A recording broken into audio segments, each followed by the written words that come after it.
No século passado, tivemos uma pergunta que nenhum cientista foi capaz de responder por algum tempo. É o grande dilema do século XX.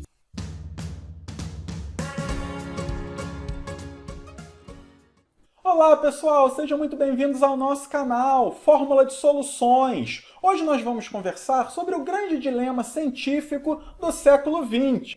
Mas antes de nós iniciarmos, já deixa aí o seu like, se inscreve no canal se você ainda não for inscrito e ative o sininho das notificações para não perder nenhum novo vídeo.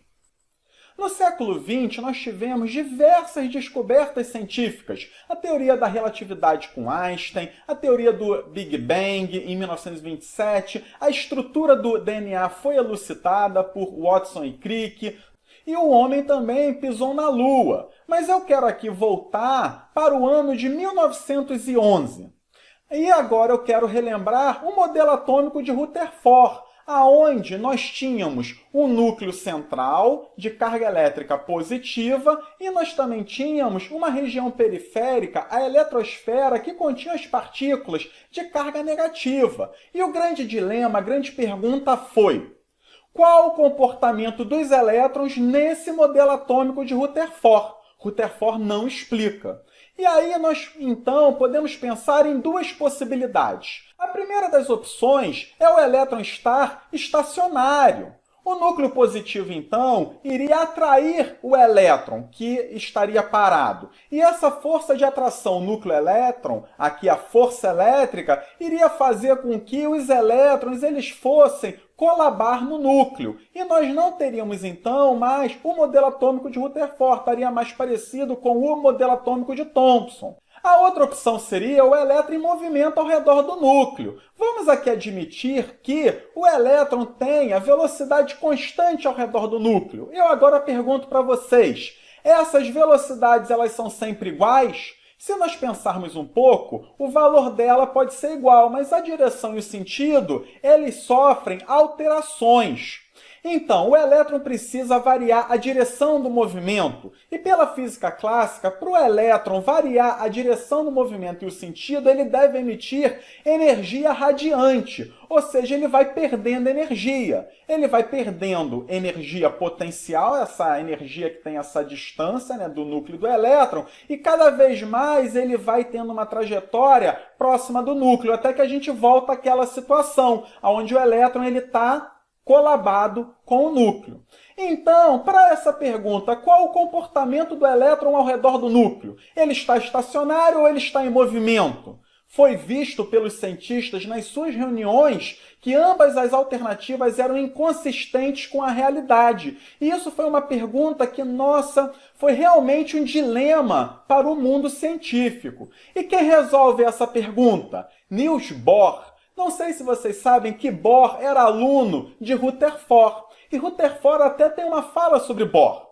Esse jovem dinamarquês é o rapaz mais inteligente que conheci. E como que Bohr vai resolver o grande dilema científico do século XX? Então, vai se basear nas linhas espectrais, no espectro eletromagnético. A gente aqui tem um exemplo, o arco-íris, onde nós temos uma parte do espectro visível. Nós sabemos que a luz branca, quando passa por um prisma, ela é decomposta em suas 7 cores.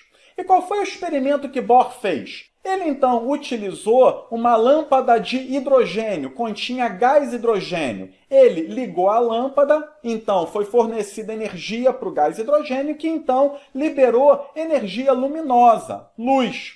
A luz passou por uma lente, por uma abertura estreita e outra lente, e então chegou a um prisma, onde essa luz foi decomposta. E foi visto que a luz oriunda de uma lâmpada de hidrogênio, ela tinha 4 cores: vermelho, verde, azul e violeta. E a partir desse experimento, Bohr então elaborou postulados. Postulado 1. Os elétrons nos átomos descrevem órbitas circulares ao redor do núcleo, chamadas de camadas ou níveis de energia. E qual foi a grande ideia de Bohr? Cada um desses níveis possui um determinado valor de energia.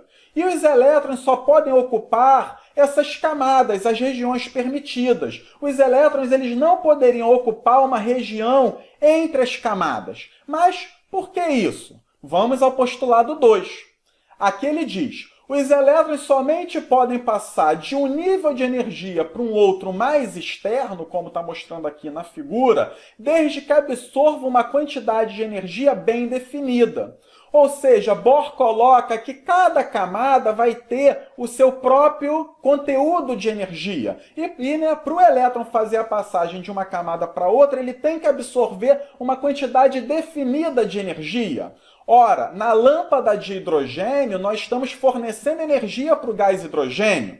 Vamos aqui continuar no postulado 3. Ao voltar ao nível mais interno, o elétron emite um quanto de energia em forma de luz, de cor definida ou de radiação eletromagnética. Ou seja, o elétron foi excitado porque ganhou energia e quando volta à sua camada original, ele libera energia, que pode ser na forma de luz. Se a gente pensar no experimento da lâmpada de hidrogênio, o gás hidrogênio tinha uma luz que era decomposta em 4 cores. 4 cores, então, eram lá devidas a essa volta de elétrons que foram a camada mais externa para a camada mais interna.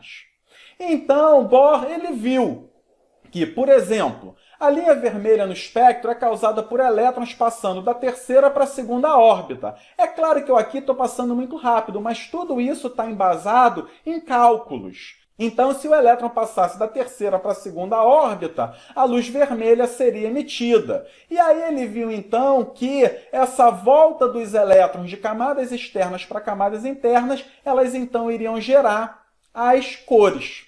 E depois, esse experimento foi feito com outros gases, tendo, então, como resposta outras cores dadas à decomposição da luz que esses gases emitiam. E aí, então, Bohr responde, os elétrons estão em movimento, mas estão em camadas. E para eu passar de uma camada para outra, nós teríamos uma montanha de energia. Então, para um elétron poder circular no átomo, teria que ganhar energia ou perder a energia. E aí nós chegamos, então, no modelo atômico de Bohr, que faz uma analogia do modelo atômico com o nosso sistema planetário, onde nós temos o Sol no centro, que seria o núcleo, e os planetas nessa região periférica, que seriam os elétrons no átomo. Bem, esse modelo atômico de Bohr, nós temos algumas críticas, por exemplo, as camadas não são circulares, mas isso fica para uma próxima videoaula. E aí, pessoal, ficou alguma dúvida? Curtam, comentem e compartilhem o nosso vídeo. E lembrem-se de se inscrever no canal do YouTube, curtir a nossa fanpage do Facebook e do Instagram. Um grande abraço a todos, pessoal! Vamos às aulas!